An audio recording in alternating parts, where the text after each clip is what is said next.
ஸ்ரீ கர்க சம்ஹிதை அஸ்வமேத காண்டத்தின் 57ஆம் அத்தியாயம்.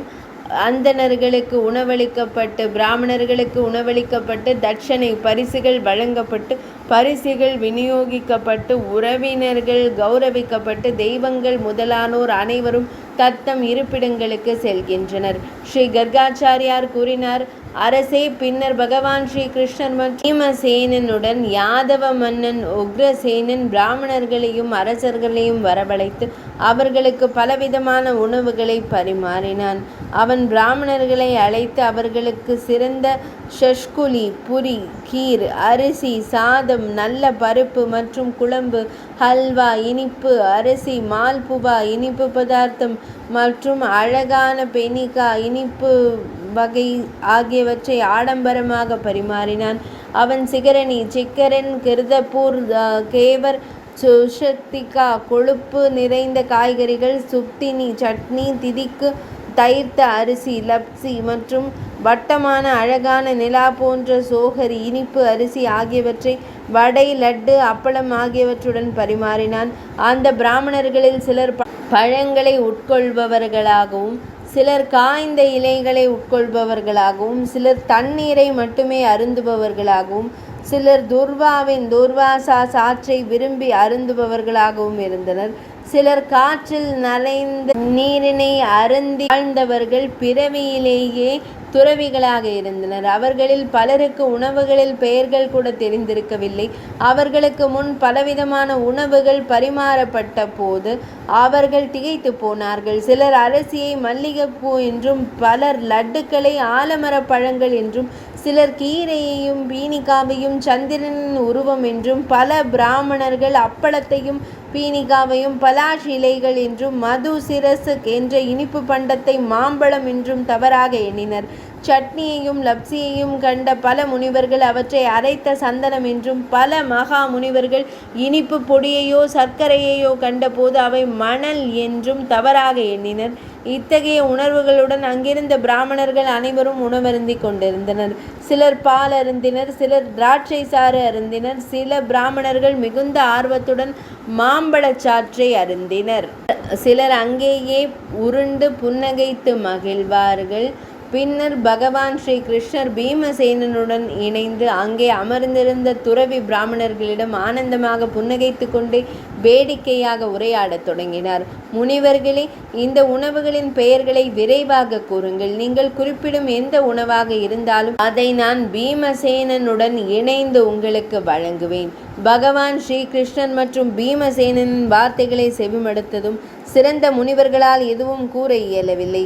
அவர்கள் மகிழ்ச்சியுடன் ஒருவரை ஒருவர் கண்டு கொண்டனர். அந்த ராஜ்யத்தின் பேரரசனான உக்ரசேன மன்னன் தைலங்க, கர்நாடக, குஜராத்தி, கவுட மற்றும் சனத்திய சாதிகள் உள்பட பல்வேறு சாதிகளை சேர்ந்த பிராமண தலைவர்களை வணங்கி தங்கம் ஆடைகள் மற்றும் தங்க குவியல்களுடன் அவர்களின் பாதங்களில் தலை வணங்கினான். நரேஸ்வரரே, யாகத்தின் முடிவில் அரசன் உக்ரசேனன் முதலில் எனக்கு 1,00,000 குதிரைகள், 1000 யானைகள், 2000 தேர்கள், 1,00,000 பசுக்கள் மற்றும் 100 வண்டி தங்கம் ஆகியவற்றை கொடுத்தான். நான் தானத்தில் பாதியை பகதல்பியனுக்கும் வியாசருக்கும் கொடுத்தேன். பின்னர் உக்ரசேன மன்னர் அழைக்கப்பட்ட ஒவ்வொரு பிராமணருக்கும் மகிழ்ச்சியுடன் 1000 குதிரைகள், 100 யானைகள், 200 தேர்கள், 1000 பசுக்கள் மற்றும் 20 வண்டி தங்கம் ஆகியவற்றை கொடுத்தார். அரசன் பின்னர் பேரானந்தம் அடைந்த யாதவர்களின் அரசன் ஒவ்வொரு பிராமணருக்கும் 1 யானை, 1 தேர், 1 பசு, 1 குதிரை, 1 வண்டி தங்கம் மற்றும் 2 வண்டி வெள்ளி ஆகியவற்றை கொடுத்தார். அந்த மாபெரும் யாகத்தின் போது ஸ்ரீ கிருஷ்ணபுரி துவாரகையின் தரையின் தேவலோகத்தில் அமராவதி புரியாக அலங்கரிக்கப்பட்டாள்.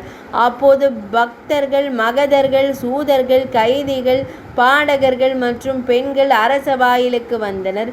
பின்னர் மிருதங்கம், வீணை, எஷ்டி, புல்லாங்குழல், தாளம், சங்கு, ஆனக் மற்றும் துந்துபி ஆகியவற்றின் ஒலிகளுடனும் இசை, நடனம் மற்றும் வாத்திய பாடல்களின் ஒலிகளுடனும் ஒரு மாபெரும் திருவிழா தொடங்கியது. பெண்கள் இனிய குரலில் பாடவும் அழகான தாளங்களுக்கு ஏற்ப நடனமாடவும் தொடங்கினர். சாமவேத பாடல்கள் இசையோடும் வரிகளோடும் எதிரொலித்தன. நடன கலைஞர்கள் தங்கள் மலர் ஆடைகளை அசைத்து இசையா கலைகளாலும் நடனத்தாலும் ஜொலித்தனர்.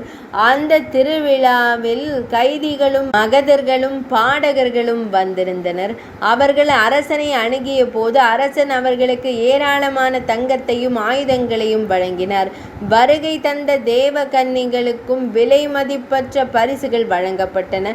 அஸ்வமேதத்தால் மகிழ்ந்த அரசன் தேரோட்டிகளுக்கும் மகதர்களுக்கும் அனைத்து கைதிகளுக்கும் பெரும் தொகையை வழங்கினார். மேகங்கள் மழையை பொழிவது போல மகாராஜா உக்ரசேனர் அரசர் உக்ரசேன மன்னர் செல்வத்தை பொழிந்தார். பின்னர் யாதவ மன்னர் பூபால சிரோமணி உக்ரசேன மன்னர் தன் அரண்மனைக்கு வந்த ஒவ்வொரு மன்னனுக்கும் 1,00,000 குதிரைகள், 1000 யானைகள், 100 சிவகிகள், செவி அணிகள், கை காப்புகள் மற்றும் 30 மூட்டை தங்கம் ஆகியவற்றையும் வழங்கினார். அரசர் கதன் போன்ற யாதவர்களுக்கும் நந்தன் போன்ற கோபாலர்களுக்கும் 2 மடங்கு பரிசுகளை வழங்கினார். மன்னர் யசோதை போன்ற இடை பெண்களுக்கும், தேவகி போன்ற யதுவம்ச பெண்களுக்கும், ருக்மிணி மற்றும் ராதையை போன்ற பகவான் ஸ்ரீஹரியின் நாயகியருக்கும் பல தெய்வீக ஆடைகளையும் ஆபரணங்களையும் வழங்கி அவர்களை திருப்திப்படுத்தினார். இறுதியாக மன்னர் மீண்டும் மகிழ்ந்து கர்காச்சாரியாருக்கு 100 கிராம் கொடுத்தார். நான் அதையெல்லாம் அங்கிருந்த பிராமணர்களுக்கு ஒருவர் பின் ஒருவராக விநியோகித்தேன். அதன் பின்னர் மன்னர் ஆடைகள், ஆபரணங்கள், திலகங்கள், மலர் மாலைகள் மற்றும் நீர் அலங்காரங்களுடன் பகவான் ஸ்ரீ கிருஷ்ணரையும் பலபத்ர சுவாமியையும் வழிபட்டார். அரசே என்று புன்னகைத்த பகவான் ஸ்ரீ கிருஷ்ணர், மன்னரே, இந்த மாபெரும் யாகத்தை செய்யும் திறன் பெற்றிருந்த போதிலும் நீங்கள் எனக்கு எதையும் அளிக்கவில்லை என்றார். இது கேட்ட மன்னன், பிரபஞ்சங்களின் அதிபதியே மாதவா, நீங்களும் பலராம சுவாமியும் தகுந்த தட்சணையை கூடிய விரைவில் ஏற்றுக்கொள்ளுங்கள் என்றான். இவ்வாறு கூறிய மன்னன் பேரானந்தமும் அன்பினால் திளைத்தவனாகவும் ராஜசூய மற்றும் அஸ்வமேத யாகங்களின் முழு பலன்களையும் பகவான் ஸ்ரீ கிருஷ்ணரிடம் ஒப்படைத்தான். அந்த தருணத்தில் துவாரகை ஆரவாரத்தில் மூழ்கியது.